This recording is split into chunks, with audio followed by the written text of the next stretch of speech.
ఈరోజు నేను చేయబోయే స్వీట్ గులాబ్ జామ్. ఇక్కడ నేను 175 గ్రాముల గులాబ్ జామ్ ప్యాకెట్ తీసుకున్నాను.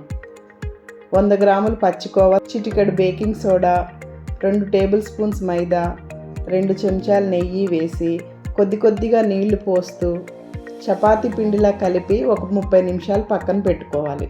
పచ్చికోవా వేయటం వల్ల గులాబ్ జాములు మెత్తగా నోట్లో వేసుకుంటే కరిగిపోతాయి.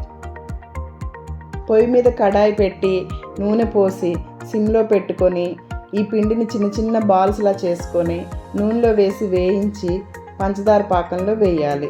పంచదార పాకానికి నేను ఇక్కడ 1 కేజీ పంచదారకి 1/2 లీటర్ నీళ్లు, ఒక 5-6 యాలకులు పొడి చేసి వేసి తీగ పాకం రానివ్వాలి. అంతే, ఎంతో రుచిగా ఉండే గులాబ్ జామ్ రెడీ.